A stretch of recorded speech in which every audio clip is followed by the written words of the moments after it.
بیٹیوں کی ذمہ داری نے انہیں حساس اور زمانہ شناس بنا دیا تھا، یہاں تک کہ روہیلا کا فضل دین کے لڑکے کے ساتھ کھیلنا، کچی کیریوں کے لالچ میں اس کے پتنگ میں مانجھے لگانا بھی قطعی نہیں بھاتا تھا۔ وہ جب روہیلا کو آواز دیتا اندر آ جاتا تو اماں جیسے کاٹ کھانے کو دوڑتی۔ اے مواں، کیا شہر میں لڑکوں کا کال پڑا ہے جو چلا آیا منہ اٹھائے روہیلا روہیلا کرتے؟ کیوں ڈانٹتی ہو اماں اس غریب کو؟ 14 سال کا بچہ ہے، بھلا کیا جانے دنیا کے داؤ پیچ۔ وہ جو دلوں کو پڑھنے میں ماہر تھی، نہ جانے کیسے اماں کے اعتراض کا مطلب سمجھ لیتی تھی۔ اور پھر روہیلا ابھی بچی ہے، بے ضرر سی، پھر ابھی سے یہ پابندی کیوں اماں؟ شہنیلا دھیرے دھیرے رسانیت سے اماں کو سمجھاتی۔ وہ گھر کے تمام حالات اور اماں کے ہر احساسات سے آشنا تھی۔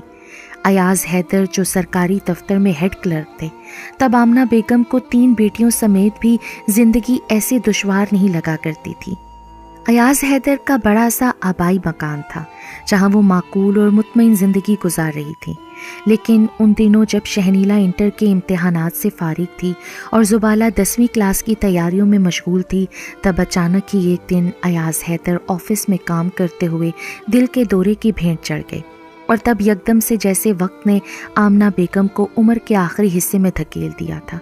ایسے میں شہنیلا کے سمجھدار وجود نے ہی انہیں سہارا دیا تھا، اور اس کے کہنے پر اماں نے گھر کا آدھے سے زائد عقبی حصہ خالہ زرینہ اور فضل دین کے ہاتھوں کرائے پر اٹھا دیا تھا، اور کچھ ابو کی پینشن تھی، گھر کی سفید پوشی کے لیے کافی تھی۔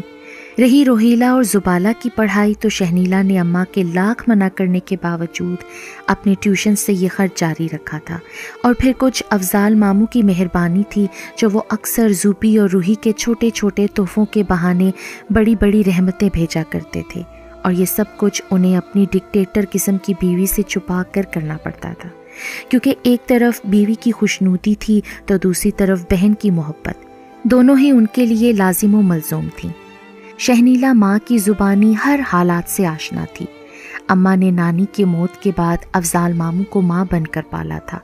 اس کا دل ماموں کے لیے عقیدت سے لبریز تھا، اس لیے نہیں کہ وہ خفیہ طور پر بہن کی مدد کر رہے تھے، بلکہ اس لیے کہ اپنی آسائشوں کی بے پناہ بھیڑ میں بھی اکلوتی بیوہ بہن کی محبت کی ڈور ان کے ہاتھوں سے چھوٹی نہیں تھی۔ حالانکہ بہانے بہانے سے آئی اس رقم کا مفہوم اماں بھی خوب سمجھتی تھیں، لیکن شاید 3 بیٹیوں کی ذمہ داری نے اماں کو اتنا خوددار نہیں رکھا تھا۔ البتہ اپنی چادر کی حد میں پاؤں پھیلانے کی اماں اب تک قائل تھیں، شاید اس لیے شدید خواہش کے باوجود بھی انہوں نے شہنیلا کے لیے کبھی بھائی بھاوج کے سامنے منہ نہیں کھولا۔ حالانکہ پچھلے سال جب راحیل اپنے انٹرویو کے سلسلے میں پھوپھی کے یہاں قیام پذیر ہوا تھا، تب اماں کی جہاں دیدہ نظروں نے شہنیلا کی آنکھوں میں مدھم مدھم سی جوت جلتی دیکھی تھی، اور شاید راحیل بھی شہنیلا کو پسند کرتا تھا، لیکن وہ خود اپنی ماں کی محبت کے ہاتھوں مجبور تھا، اور آمنہ بیگم بھلا کس منہ سے اپنا مدعا زبان پہ لاتی۔ بھاوج کی ہائی سوسائٹی اور اونچے سٹینڈرڈ پر بھلا غریب شہنیلا کہاں پورا اترتی، اس لیے جہاں شہنیلا نے بھڑکتی لو کو خود ہی آہستہ سے بجھا دیا تھا، وہاں اماں نے بھی کبھی اسے کریدنے کی کوشش نہیں کی تھی۔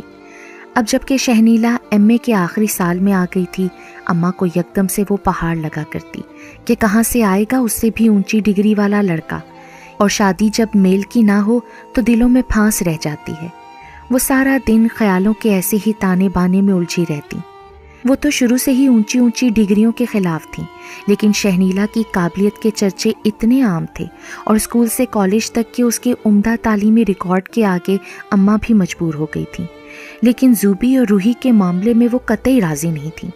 اب نہیں پڑھانا مجھے ایسے کوڑ مغزوں کو، کیسے ترس کھائے نمبر لیے ہیں انہوں نے، ایسا زبردستی کا پاس کرنا بھی کیا۔ زوبی کے میٹرک کا رزلٹ آنے پر اماں نے فیصلہ کر دیا تھا، سچی اماں تمہیں ہمیشہ ہی مجھ سے شکایت رہی ہے نا، اب دیکھنا میں کیسی خدمت کروں گی تمہاری گھر بیٹھ کر۔ زبالہ جو شروع کی پڑھائی چور تھی، جھٹ اماں سے آ لگی۔ شہنیلا نے مسلسل 3 دنوں تک اماں کو سمجھا کر آخر قائل کر ہی لیا تھا، اور وہ مرے قدموں کے ساتھ آپی کے ساتھ کالج میں ایڈمیشن لینے گئی تھی۔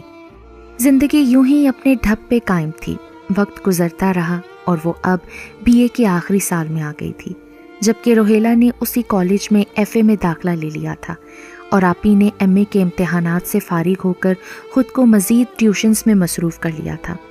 البتہ اماں کی سرگرمیاں ان دنوں کو زیادہ ہی بڑھ گئی تھیں۔